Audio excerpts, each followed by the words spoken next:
오늘은 이제 6단원의 주제사 다양한 불평등 현상이라는 거다 볼게요.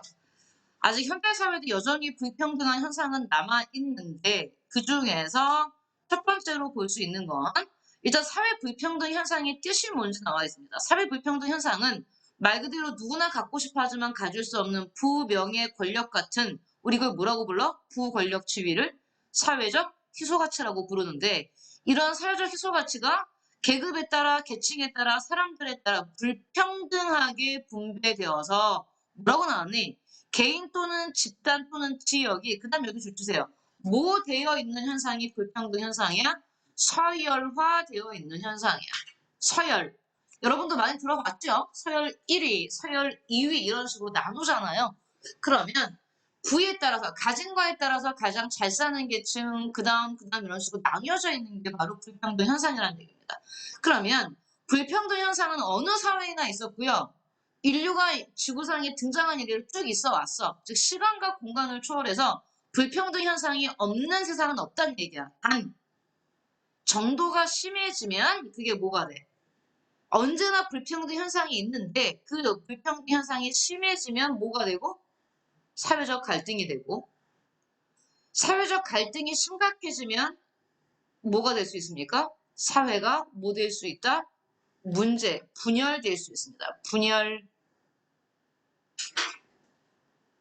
그래서 이 불평등 현상이 심해질 때까지 두면 안 돼요.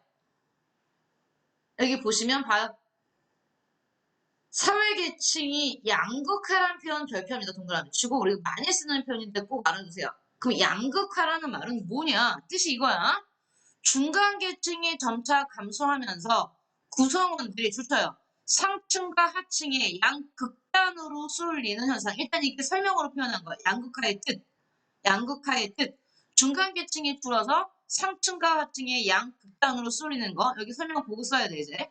그러면 옆에 선생님이 써놨잖아. 우리는 사회 계층 구조라고 했을 때 선생님 두 개를 그림을 그려놨죠. 하나는 다이아몬드형 계층 구조가 있고요. 하나는 피라미드형 계층 구조가 있습니다. 여기 보세요. 설명 듣고 주세요. 피라미드형 계층 구조는 이 아래가 하층, 중층, 상층이라고 하면 니네가 봐도 어느 쪽이 제일 많이? 하층이 제일 많지. 그 다음에 중층, 상층이야. 굉장히 불평등한 사회 이런 사회 같은 경우. 반면에 다이아몬드형 계층 구조는 상층과 하층에 비해서 누가 제일 많이? 중층이 제일 많지. 중층이 제일 많아. 우리는 이렇게 다이아몬드 계층처럼 그 사회의 계층에서 중간층이 가장 많으면 사회가 안정적이라고 표현합니다. 중층이 많으면 사회가 안정적이에요. 그리고 사회가 안정적이라는 얘기는 경제적인 불평등이 완화, 줄어들었다는 얘기가 됩니다. 반면에 이런 다이아몬드형은 좋은 게 아니에요. 하층이 너무 많기 때문에. 하지만 선생님이 그린 이 다이아몬드형과 피라미드형은 양극화 아니야. 아직 양극화 안 나왔어. 이게 양극화야. 모래시계예요. 너네가 봐봐. 모래시계. 중층이 가장 적지.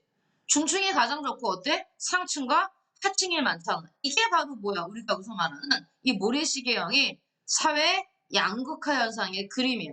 여기는 아까 말했지만 다이아몬드는 사회가 안정적이겠지? 피라미드는 사회가 불평등해. 하지만 피라미드형보다 더 나쁜 게 이 모래시계형이야. 모래시계형은 사회가 가장 불안정한 상태라고 표현했어. 그 다음에 하나 더 있죠. 타원형이 있어요. 다이아몬드형도 사회가 안정적인, 오늘 시작했는데 시작부터 졸고 있습니다, 지금. 다이아몬드형 계층 구조보다 이 타원형 계층 구조가 더 좋은 거예요. 더 중층이 많죠. 더 안정적이야. 그래서 이 네 개의 계층 구조 중에 가장 안정적인 구조를 가진 게 바로 타원형입니다. 그럼 선생님, 이 타원형과 모래시계형 계층 구조는 언제 나오는 거야? 라고 써놨어, 선생님이. 이게 이 피라미드형과 다이아몬드형이 현대사회의 모습이라면 이건 더 현대적인 거야. 정보화 사회가 됐을 때 정보화가 인간의 생활을 더 발전시킬 거야. 즉 정보화를 긍정적으로 바라보면 타원형 계층 구조를 예상하고요. 사람들이 학자들이. 정보화를 부정적으로 바라보는 학자들은 아니야. 정보화 사회가 오히려 중산층을 더 줄이고 사회를 양극화시킬 거야. 이렇게 바라보면 모래시계 형태가 되는 겁니다. 하지만 이렇게 보세요. 다이아몬드, 피라미드, 모래시계, 타원형 이 전체 모든 계층 구조는 다 현대사회의 계층 구조예요. 현대사회라고 하면 신분제가 없는 거지. 신분제 사회가 아니잖아. 그래서 현대사회의 계층 구조는 다 뭐라고 말해? 다 네 개의 공통점이야 이게. 개방적 계층 구조입니다. 이 말이 뭐냐면 피라미드 형태도 개방적이야. 신분제 아니에요, 이거. 개방적 계층 구조라는 건 상승 이동과 하강 이동을 얼마든지 할 수 있다는 뜻입니다. 선생님 밑에다 뭐라고 써놨습니까? 신분제 X, 즉 신분제가 아니란 얘기야. 반면에 여기 봐. 여기 보면 폐쇄적인 사회 구조란 말이 나와. 폐쇄적인 사회 구조는 이건 현대 사회 계층 구조가 아니라 이거는 신분제 사회를 말하는 거야. 부와 경제력이 세습되면서. 그러니까 폐쇄적인 사회 구조는 신분제 사회를 말하는데 그럼 이 사회 계층의 양극화가 신분제란 뜻은 아니고요. 이렇게 모래시계처럼 사회 계층이 양극화되면 마치 신분제처럼 폐쇄적인 사회 구조를 형성하게 된다. 즉 더 이상 사람들이 흙수저에서 금수저로 성공하기 힘들다는 뜻이에요. 그 얘기를 한 겁니다. 일단 사회 양극화의 뜻은 줄치고요. 줄쳐요. 여기. 그 다음에 양극화가 나타나는 원인은 뭘까? 현대사회에서 이건 나중에 쓸 거야. 현대사회에서 양극화는 신분제가 없기 때문에 대부분 돈 때문이야. 때문에. 경제적 격차가 커지면 양극화가 나타나. 여기 모래시계 그린 것도 신분이 아니잖아. 돈이 많은 사람과 중산층과 가장 가난한 사람을 얘기한 거야. 경제적 차이 때문에 양극화가 되고 그러면 양극화가 가져오는 문제점? 경제적 격차는 결국 뭐로 이어진대요? 여기 봐봐요. 일단 돈이 없으면 교육 기회에 영향을 미칩니다. 그러면 교육을 이 가난한 계층의 자녀들이 교육 기회가 없어. 잘 못 배워. 성공하지 못해. 그러면 또 뭘 낳습니까? 경제적 격차를 낳죠. 이 화살표가 상승하는 건 뭐야? 계속 반복된다는 얘기야. 화살표 연결시켜봐. 경제적 격차가 교육적 기회의 차이를 가져오고 다시 교육 기회의 격차가 뭐가 되는 거야? 이게 1번이잖아. 경제적 격차가 자녀 교육에 차이를 가져오고 그게 다시 원인이 돼서 좋은 직업을 못 가지면 또 경제적 격차가 발생하는 거야. 서로 왔다 갔다 하면서 이어진다고. 반복된다고. 그래서 써놔. 이어짐에다가. 반복되는 거야. 반복됨. 결과적으로 어떻게 되는데 여기 발표할 거 선생님. 결과적으로 계층의 양극화는 부모 계층이 자녀에게 대물려져요. 즉 아빠가 흙수저면 자식도 흙수저가 되는 거고 아빠가 금수저면 자식도 금수저가 되는 게 대물림이야. 그러면 이게 뭐와 같아? 마치 신분제와 같지. 형식적으로는 현대사회에 신분제 있어 없어? 기현아? 없지. 하지만 경제적으로는 엄마 아빠 자체가 워낙 가난하면 자식도 성공하지 못하고 가난해진다고요. 그래서 이 말이야. 대물림 되는 결과는 폐쇄적인 사회 구조를 형성하게 된다. 중요합니다. 여기 써놨잖아, 선생님이. 실질적으로 부와 경제력이 자식에게 뭐 된다? 대물림 된다는 뜻이 뭡니까? 세습된다는 뜻이에요. 형식적으로는 얼마든지 성공할 수 있다고 말하지만 실질적으로는 성공할 수 없다는 뜻입니다. 이게. 이해하십니까? 자, 사회 양극화 되게 중요하고 계층 구조 전체를 표기하세요. 옆에다가 여기 4개. 이쪽에 그린 거 있죠? 사회 계층 구조 4개. 다이아몬드형, 피라미드형, 모래시계형, 사원형까지 필기하시고 글씨 안 보이는 거 있으면 선생님한테 질문하세요. 자, 남아있는 게 또 어떤 불평등이 있을까? 현대사회에서 가장 큰 불평등은 이거야. 현대사회는 신분제가 사라졌기 때문에 가장 큰 불평등은 역시 경제적 불평등이에요. 여러분 딴 친구 보면서 아 내가 쟤랑 신분이 다르다 이런 생각 한적 안 하시잖아요. 친구랑 비교하는 건 하나잖아요. 성적이요? 왜 비교합니까? 돈을 비교하셔야지. 쟤네 집이 얼마나 잘 사냐. 빌 게이츠 아들이다 이러면 뭘 걱정할 겁니까? 예를 들어, 그쵸? 현대사회에서 가장 큰 불평등은 역시 경제적 불평등입니다. 그 경제적 불평등은 선생님이 뭐로 표현했어? 양극화로 표현했고요. 두 번째 남아있는 건 약자에 대한 차별입니다. 사회적 약자. 지난주에 한번 얘기했죠? 사회적 약자는 숫자가 소수기 때문에 약자라고 부르는 거 아니라 있어. 사회적 소수잖아. 주셔요. 장애인, 여성, 이주 노동자, 북한 이탈 주민 등과 같은 이런 사람들을 뭐라 불렀어요? 사회적 약자라고 불렀지. 그러면 약자는 정치, 사회, 경제적으로 불평등한 대우를 받는다. 그러면 왜 사람들은 약자에 대해서 차별할까? 차별하는 가장 큰 이유 중에 하나는 이거죠. 좋습니다. 그들에 대한 선입견과 편견이에요. 직접 사람이 사람을 대해보면 내가 평상시에 편견을 갖고 있었으면 깨질 수 있는데, 그러지 않고, 직접 부딪혀 보지 않고, 그냥 내 머릿속에서 생각했던 선입견들. 여러분, 단순히 친구랑 만날 때 생각해 보세요. 쟤는 되게 얼굴이 좀 쌀쌀맞아 보여. 애가 되게 냉정한 것 같아. 라고 선입견을 갖고 있었는데 어쩌다가 걔랑 둘이 남게 됐어. 대화를 하다 보니까 아니야. 애가 그냥 얼굴이 그럴 뿐이야. 표정이. 굉장히 따뜻한 애였어. 이렇게 선입견이 깨질 수 있죠. 사회적 약자에 대해서 사람들이 갖고 있는 것 역시 선입견과 편견입니다. 자, 다음 예 발표합니다. 이런 건 우리가 앞에서 많이 들어봤던 얘기들인데 좀 생소할 수 있는 단어가 네모합니다. 공간 불평등이죠. 네모하세요. 공간 불평등. 공간 불평등은 정확히 의미가 있습니다. 한국 사회에서 얘기하는 거, 우리나라에서의 공간 불평등은 뭐와 뭐의 차이예요? 주셔요. 수도권과 비수도권의 차이. 그런데 수도권이 어딘지 모르시더라고요. 아직도 서울, 인천광역시, 경기도 세 군데를 합쳐서 우리는 수도권이라고 부릅니다. 그럼 우리나라에서 수도권이 아닌 곳은 어디야? 서울 아니고 인천 아니고 경기도가 아니면 수도권이 아니겠지. 어디입니까? 충청권, 경상권, 강원권, 전라권 이런 데겠죠. 그렇죠? 이렇게 수도권과 비수도권의 뭐 차이. 다음 바로에 도시와 농촌의 차이. 무슨 차이가 있는데요, 선생님? 이거지. 사회적 자원이 어디에 몰빵돼 있는 거야? 수도권에 몰려 있어. 도시에 몰려 있는 현상. 이게 공간 불평등이죠. 그럼 왜 이렇게 한국 사회는 공간적으로 불평등해요? 그건 우리나라가 개발 초기부터 그런 전략을 썼어요. 여기 봐. 한국전쟁이 끝나고 남한 사회에서 일단 한국전쟁 끝나고 남한 다 초토화됐어. 북한도 마찬가지고 남한이 없었단 말이야. 그래서 그나마 가진 돈도 없고 자원도 얼마 없는데 여기 보시라고요. 우리나라 경기권, 강원권, 충청권, 경상권, 전라권이 있으면 전국에다가 골고루 투자하면 가장 좋겠지. 하지만 가진 자본과 돈과 자원이 한정돼 있었다고 없었다고 별로. 그러면 그걸 가지고 최대한 가장 적게 투자해서 가장 많이 뽑을 수 있는 곳이 어딜까 했더니 수도 서울이 있는 곳과 제2도시 부산 쪽이라고 생각을 한 거지. 정부가. 그래서 어떤 정책을 썼냐면 성장할 가능성이 있는 곳에 우리가 갖고 있는 자원을 몰빵하자야. 여기 봐요. 선생님한테 한 명의 아주 뛰어난 강사가 있다고 치자. 이 강사를 딱 한 달만 쓸 수 있어. 근데 이 한 달 동안 이 강사를 써가지고 선생님 반 아이들의 성적을 빡 올리고 싶어. 딱 한 달만 쓸 수 있어. 그러면 내가 반에서 꼴등하는 아이와 반에서 1등하는 아이가 있어. 딱 한 달만 했을 때 누가 더 빨리 더 많이 오를 수 있을까라고 생각했을 때 선생님은 이왕 좀 아는 아이. 왜냐면 꼴등하는 아이를 가르쳐서 올리고 싶은데 그 아이는 기본부터 해야 돼. 막 더하기 빼기가 안 돼. 근데 나 한 달 동안에 그 비싼 강사를 딱 한 달만 쓸 수 있는데 더하기 빼기부터 가르치긴 좀 그렇잖아. 그래서 우리 반 전교 1등, 우리 반 1등하는 애를 했더니 걔가 전국 1등을 할 수 있을 것 같아. 그럼 어때요? 걔를 공부를 시키겠지. 이게 성장 거점 개발이야. 즉 잘하는 애한테 돈 투자해서 더 잘하게 만드는 거야. 그럼 여기 봐. 성장 거점 개발 방식을 쓰면 어떤 문제가 생기는지 한번 보세요.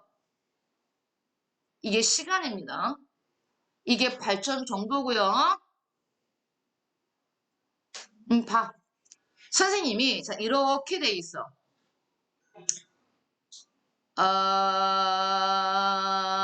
여기가 도시, 여기가 촌락이에요. 어때요? 시간을 보지 맙시다. 발전 정도만 봅시다. 그러면 촌락과 도시의 발전 정도는 이게 뭐였냐면 개발, 아직 성장 거점 개발을 방식을 돈을 투자하기 전이야. 개발 전에 우리 반 꼴등과 우리 반 1등의 격차는 한 이 정도였어, 예를 들어서. 그런데 돈을 투자해서 한 달 동안에 강사를 찾자고 쳐. 아니면 돈을 투자했어. 이게 개발 후입니다. 어때요? 도시에다만 돈을 몰빵했기 때문에 도시는 이만큼 성장했지, 그치? 근데 촌락은 그렇지 않아도 뒤떨어져 있었는데 돈을 거의 투자 못 받았기 때문에 얘도 발전했지만 요만큼밖에 발전을 못했어. 그럼 봐봐요. 개발 전보다 개발 후에 촌락과 도시의 격차가 어떻습니까? 더 벌어졌죠. 이게 성장 거점 개발의 특징이야. 즉, 우리나라가 공간 불평등 현상이 나타나는 원인은 이거라고요. 경제 개발 과정에서 뭐 했다고 우리나라? 네모에 성장 위주의 개발 정책을 썼기 때문이야. 이거 다시 그림으로 그려줄 테니까요. 여러분도 예쁘게 그려봅시다. 지금 여기다가 다시 그릴게요. 옆에 빈칸에다가 여러분은 제목을 써주세요. 제목이 이거죠? 성장, 거점, 개발, 방식,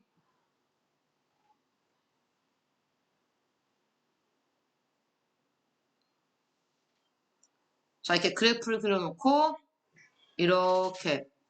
이게 개발 전이야. 아직 성장 거점 개발을 하기 전에, 여기가 촌락, 또는 비수도권이 되겠지. 또는 비수도권.